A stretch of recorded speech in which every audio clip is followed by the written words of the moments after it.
बिस्मिल्लाहिर्रहमानिर्रहीम, अस्सलाम वालेकुम। आज का जो हमारा टॉपिक है वो फर्स्ट ईयर फिज़िक्स का 2023 का इम्पॉर्टेंट है। टारगेट पेपर है जो कि तमाम चीज़ें जो फर्स्ट ईयर फिज़िक्स के पेपर से रिलेटेड इम्पॉर्टेंट है, हमें उनको डिस्कस करना है। ठीक है जी, तो वन बाय वन हम उनको चैप्टर वाइज डिस्कस करेंगे। इससे पहले आप लोग इस चैनल को लाइक भी कीजिए और सब्सक्राइब भी कीजिए। हमारा चैप्टर नंबर 1 अगर हम देखते हैं तो चैप्टर नंबर 1 के अंदर हमारी डायमेंशंस आती हैं ज़्यादातर पेपर के अंदर, और कुछ नहीं आता, और वो भी लॉन्ग में नहीं आता, शॉर्ट में नहीं आता, एमसीक्यूज़ के अंदर आता है। शॉर्ट में अगर आता है तो ये 4 डायमेंशंस आप देख लें। Time period T is equal to 2π√L/g, सही है, time period of simple pendulum के लिए। अच्छा, S is equal to VIT plus half g T square, T is equal to 2π√L/g दोबारा हो जाती है, T F is equal to 1/√2L FL/I, जो चैप्टर नंबर 8 से रिलेटेड है। ठीक है जी, तो ये 3 हमारे पास बेसिकली देख लीजिएगा आप। इसके अलावा तमाम क्वांटिटीज़ की डायमेंशंस आपको वैसे ही पता होंगी, कौन से साइंटिस्ट ने कौन से बुक लिखी है भी पता है। चैप्टर नंबर 1 से ज़्यादा इंपॉर्टेंट नहीं है, MCQs के हवाले से इंपॉर्टेंट होगा। चैप्टर नंबर 2 की अगर हम बात करें तो लॉन्ग जो इस दफ़ा 8 नंबर का आना है, उसके अंदर define scalar product and vector product. ठीक है, स्केलर और वेक्टर प्रोडक्ट को डिफाइन कर दें। अच्छा, इसके बारे में इनकी एक और चीज़ पूछ सकते हैं जो कि यहाँ लिखा नहीं है, लेकिन हम ये भी कह सकते हैं कि इनकी एक एग्जाम्पल्स दे दीजिए। Prove that scalar product obey commutative, यानी commutative law for dot product भी आप कर लें और डिस्ट्रीब्यूटिव लॉ भी कर लें। और तीसरा जो है कि कम्यूटेटिव लॉ इस क्रॉस प्रोडक्ट ओबे नहीं करती, वो वाला सवाल भी कर लें कि ए पहले, यानी कि A.B is equal to B.A, A.B plus C is equal to A.B plus A.C, और A cross B is not equal to B cross A। ये तमाम चीज़ें आप देख लें, इसमें ये सवाल इस दफ़ा आ सकता है लॉन्ग में। सही है जी। इसके अलावा शॉर्ट की अगर हम बात करें तो area of parallelogram and triangle आपको निकालना आता है। अच्छा, एक छोटा सा एक न्यूमेरिकल टाइप है कि A क्रॉस B मैग्नीट्यूड का स्क्वायर प्लस A.B का square is equal to A²B²। ये देख लीजिएगा। इसके अलावा चैप्टर नंबर 2 का बुक के जो सवालात हैं वो 13वां, 15वां, 18वां, 20वां और 22वां देख लीजिएगा। और इसकी जो एग्जाम्पल्स हैं चैप्टर नंबर 2 की वो हैं 8वीं, 9वीं, 10वीं, 12वीं और 13वीं। तो चैप्टर नंबर 2 अगर आप इतना कर लेते हैं तो आपका पेपर हो जाएगा। अगर चैप्टर नंबर 3 की हम बात करते हैं तो पुली के केसेस दोनों, स्पेशली इसका बी केस बहुत इंपॉर्टेंट है कि एक हमारे पास जो है बॉडी मूविंग वर्टिकली और एक हॉरिजेंटली। अच्छा, बहुत से लोगों का ख्याल है कि elastic and elastic collision last year आ चुका है, ठीक है ना। वो डेफिनेशन इस दफ़ा दोबारा आ सकती है क्योंकि इस दफ़ा लॉन्ग क्वेश्चन 8 नंबर का है। अब आपका 7 मार्क्स का नहीं है, 8 मार्क्स का लॉन्ग क्वेश्चन होगा। अच्छा, दूसरी बात यह है कि इसके अंदर फाइनल वेलोसिटीज़ की डेरिवेशन भी देख लीजिएगा। अब शॉर्ट में आते हैं। शॉर्ट में सबसे ज़्यादा तो इसका इंपॉर्टेंट होगा इंक्लाइंड प्लेन की derivation. Law of conservation of linear momentum आपको करना है। इसके बाद prove that force is the, ये बहुत छोटी सी डेरिवेशन है, prove the force is the rate of change of linear momentum. अच्छा जी, क्वेश्चन इसमें बुक का दूसरा सवाल देख लीजिएगा आप। दूसरा सवाल इसका हमारे पास है। इसके अलावा 5वां सवाल है, 9वां सवाल है और 12वें से लेकर 16वां सवाल तक ये कर लेने हैं। इसकी एग्जाम्पल 2, 3, 4, 7 कर लीजिएगा क्योंकि चैप्टर नंबर 3 से न्यूमेरिकल बाज़ दफ़ा 2 भी आते हैं। चैप्टर नंबर 4 की अगर हम बात करें मोशन इन 2 डायमेंशन की, तो लॉन्ग में डिफाइन प्रोजेक्टाइल मोशन की इंपॉर्टेंट है डेफिनेशन। उसके अलावा derivation of total time of flight. Total time of flight से पहले आपको time to reach maximum height भी निकालना होगा, फिर मैक्सिमम हाइट की derivation and range and maximum, ये 4 डेरिवेशन देख लीजिएगा। इसके अलावा कुछ नहीं है। अच्छा, अगर हम शॉर्ट की बात करते हैं तो उसमें define angular velocity and angular acceleration. इसके अलावा कोई एक डेरिवेशन आ सकती है, या तो V is equal to r omega आ सकता है, या A is equal to r alpha आ सकता है। A is equal to r omega और A is equal to r alpha, omega नहीं है, आर एल्फा। ठीक है जी।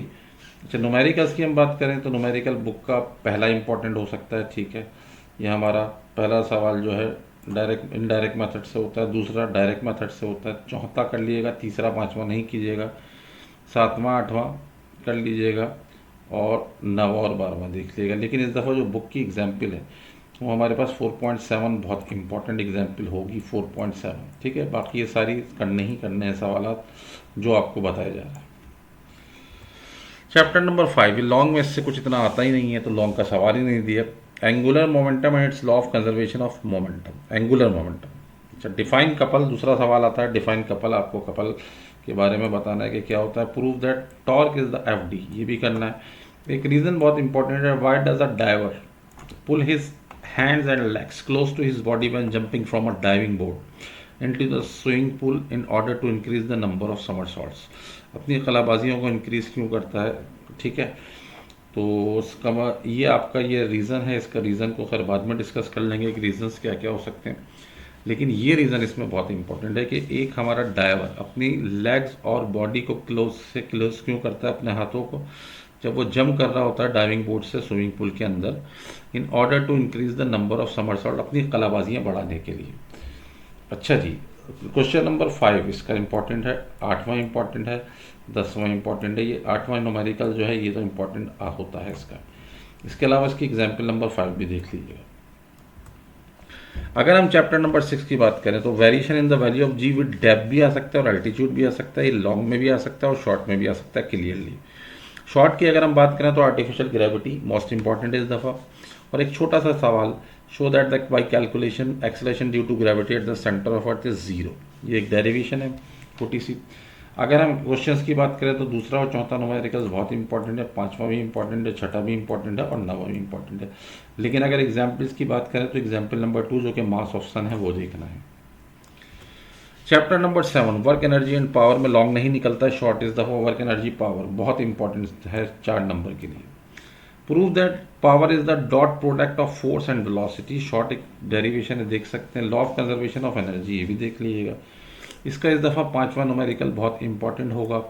इसके अलावा पहला और छठा भी है। इसकी एग्जाम्पल में एग्जाम्पल नंबर 2 देख लीजिएगा, ठीक है जी।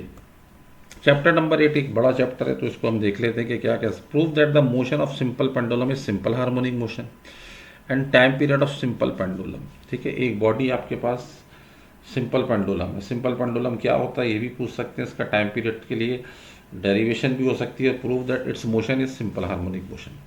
डॉपलर इफेक्ट क्या होता है, ठीक है, इसकी एप्लीकेशन क्या होती है, इसका केस 1 और 2 दोनों देख लीजिएगा। अच्छा, Newton's formula for speed of sound, ठीक है, ये शॉर्ट में भी आ सकता है और लॉन्ग में भी आ सकता है, ज़रूरी नहीं शॉर्ट में आएगा, ठीक है। और इसका अफेक्ट देखना है आपने, लैप्लास ने क्या करेक्शन की, और इसका अफेक्ट देखना है टेम्परेचर से क्या होता है। एक हमारे पास ये सवाल बहुत से लोग कहेंगे कि इंपॉर्टेंट नहीं है, लेकिन ये बीट्स का सवाल भी अगर पेपर थोड़ा सा घुमाए तो बीट्स को लॉन्ग में दे सकते हैं या शॉर्ट में भी दे सकते हैं।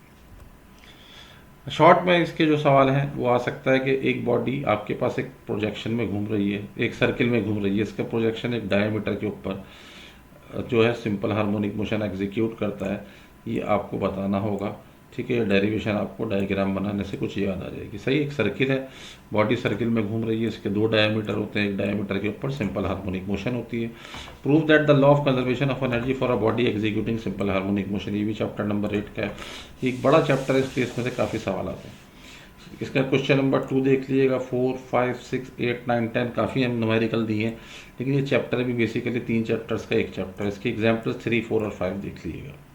अच्छा, ज़रूरी नहीं है कि ये वाला सवाल अगर मैंने शॉर्ट में कह दिया, अगर किसी ने लॉन्ग में दे दिया तो परेशान नहीं हो जाएगा, लॉन्ग में भी दे सकते हैं।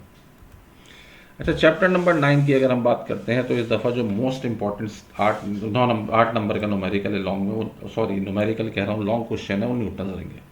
अगर न्यूटन रिंग नहीं आता तो डायफ्रैक्शन ग्रेटिंग दे देंगे, तो हमारा ये टॉप पे सवाल है। इसके बाद diffraction grating, Bragg's law short के अंदर है, difference between Fresnel and Fraunhofer diffraction है, नेसेसरी कंडीशंस फॉर इंटरफेरेंस है। इसकी अगर हम क्वेश्चंस की बात करें तो तीसरा, चौथा, 5वां, 6वां, 8वां, 9वां, 10वां सारी मेरे ख्याल से न्यूमेरिकल्स मैंने बता दिए आप लोगों को, दूसरा पहला दूसरा छोड़ के। लेकिन इसमें डायफ्रैक्शन ग्रेटिंग का न्यूमेरिकल इस दफ़ा जो है तीसरा, चौथा, 5वां, इनमें से कोई एक देंगे, ठीक है जी। एग्जाम्पल 1 देख लीजिएगा आप इसकी। चैप्टर नंबर 10, इसमें एस्ट्रोनॉमिकल टेलीस्कोप इस दफ़ा मेरे ख्याल से आना ही आना है। एस्ट्रोनॉमिकल टेलीस्कोप 8 नंबर का सवाल, ठीक है। मैग्नीफाइंग ग्लास दूसरी चॉइस होगा। Combination of thin lenses short में आ सकता है। How magnification affected is the focal length of telescope and microscope increases, ये एक रीज़न है आपके पास। इसमें दोनों के फार्मूले लिखने हैं और फार्मूले लिखने के बाद आपने बताना है। इसके न्यूमेरिकल्स देखते हैं, तीसरा, छठा, 9वां, 12वां, 13वां, और एग्जाम्पल्स देखते हैं 1, 2, 3, 4, 5, ठीक है। जहाँ तक हमारे पास बात है मल्टीपल चॉइस क्वेश्चंस की, तो 10 साल के एमसीक्यूज देख लीजिए, इस लास्ट ईयर के सप्ली के एमसीक्यूज देख लें जो 2023 या 2022 का पेपर आया था, उसके एमसीक्यूज भी आ सकते हैं, ठीक है। वो चैनल पे एमसीक्यूज मैंने सॉल्व किए हुए हैं। इसके अलावा अगर आप न्यूमेरिकल्स करना चाहते हैं तो न्यूमेरिकल्स की एक्स्ट्रा प्रैक्टिस के लिए 10 ईयर्स कीजिए, उससे आगे नहीं जाइए। ठीक है जी। अब आपको कोई और सवाल हो तो पूछ सकते हैं। बहुत शुक्रिया आप लोगों का।